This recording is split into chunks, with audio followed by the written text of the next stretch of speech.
तो आप लोग कहाँ से हैं सर? मुस्कुरा रहे थे इसीलिए मैं पूछा आपसे। आप कहाँ मैं से? जनता दल यूनाइटेड से हूँ और कला संस्कृति प्रकोष्ठ का अध्यक्ष हूँ, पश्चिमी चंपारण बिहार। अच्छा, पश्चिमी चंपारण से हैं। तो हम लोग इसीलिए पूछ रहे हैं कि आप, जब मैं उनसे सवाल पूछा था मुस्कुरा रहे थे, तो क्या है ये नीतीश कुमार के नेतृत्व में चुनाव लड़ा जाएगा, ये तो आपने प्रस्ताव पारित कर दिया, पहले भी बिहार में कहा गया। लेकिन अश्विनी चौबे जो बोल रहे हैं उसमें कहा जा रहा है कि वहाँ संघ के इशारे पर बोल रहे हैं, जो बीजेपी का दूसरा धड़ा है, जो नीतीश कुमार का विरोधी है, जो मुद्दों के आधार पर नीतीश कुमार के साथ नहीं है, उनकी ये सहमति आने वाले वक्त में नूरा कुश्ती और आगे बढ़ेगी। नहीं, ऐसी बात नहीं है। अश्विनी चौबे का वो व्यक्तिगत बयान हो सकता है, लेकिन पार्टी लेवल का बयान नहीं है, उनके पार्टी का बयान नहीं है, ये उनका व्यक्तिगत बयान हो सकता है। और पार्टी एनडीए बिहार में एकजुट है।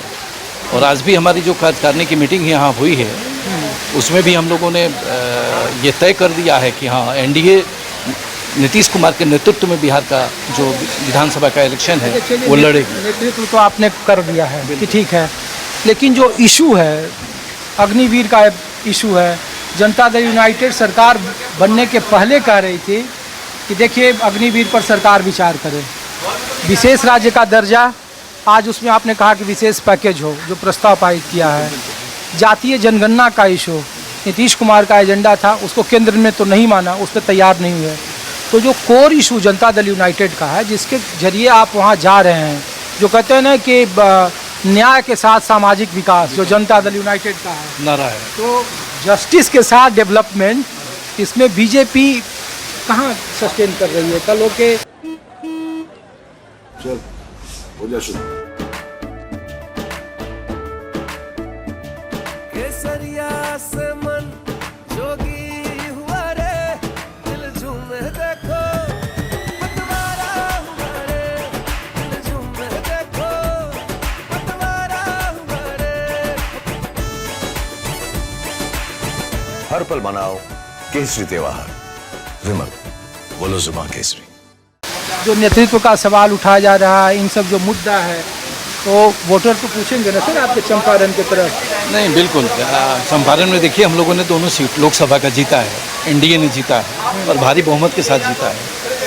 तो जहाँ तक नीतीश जी के नेतृत्व का सवाल है, देखिए जब एनडीए में जनता दल यूनाइटेड और भारतीय जनता पार्टी के साथ सरकार बिहार में चल रही है, तो आपसी सहमति के आधार पर ही कुछ हमको आगे बढ़ना होगा, तो कुछ उनको पीछे हटना होगा, कुछ उनको पीछे हटना होगा, तो हमको आगे बढ़ना होगा।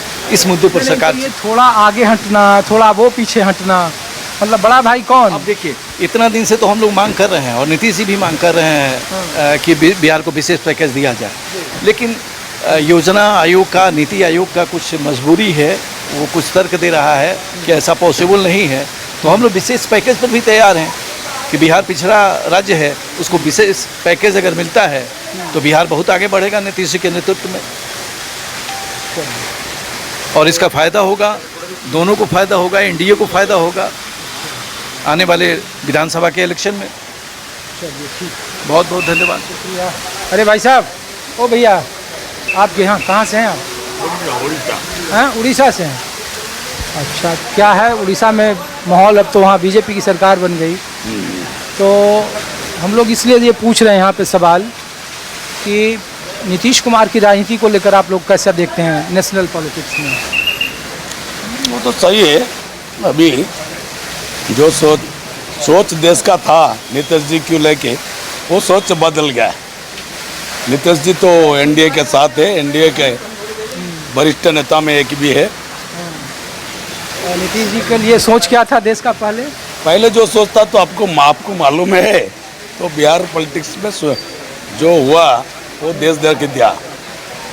ये तो नवीन पटनायक को लेकर भी एक देश में अलग तरह की सोच थी, लेकिन उनकी भी सोच बदल गई ना। उन्होंने भी कहा कि देखो बीजेपी का आप सदन में समर्थन नहीं करना है, जब तक बीजेडी रही तब तक बीजेपी के साथ खड़ा रही, सत्ता से बाहर आई तो वो बीजेपी के खिलाफ हो गए। हालांकि 2 ही लोकसभा के सांसद हैं उनके। अभी तो लोकसभा का सांसद नहीं है। 2 नहीं, बीजेडी का कोई नहीं है।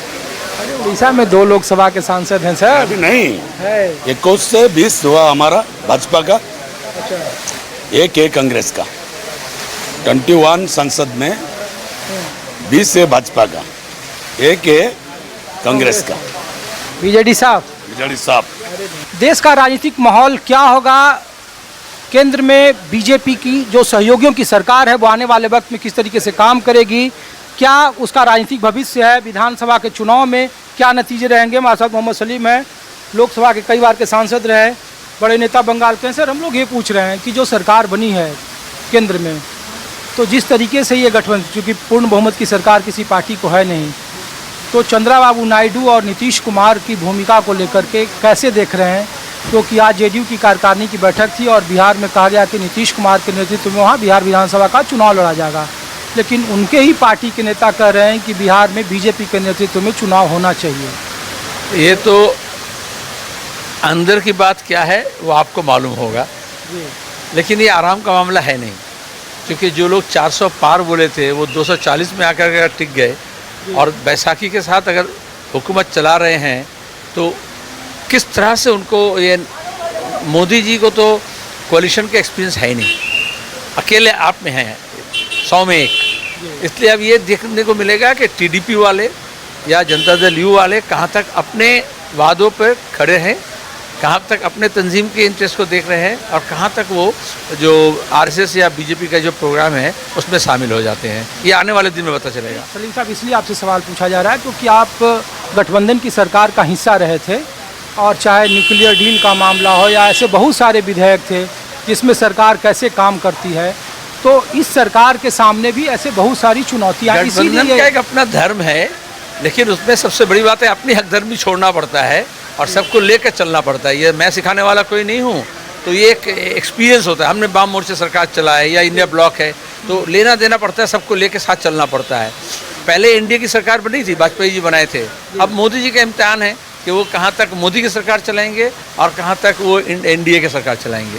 टीडीपी में जो एजेंडा था मुसलमानों को आरक्षण, मदरसों को वो सब भूल जाते हैं लोग, वो सब भूल जाते हैं। वही चंद्रबाबू नायडू अटल जी के सरकार में गोधरा के वक्त में वो किस तरीके का उनका स्टैंड था। यही नीतीश कुमार जी का भी था। वो ममता के बारे में कहते कि ये बेपेंदी का लोटा जैसे है, तो अब कई लोगों का पेंदी ढूंढना पड़ेगा।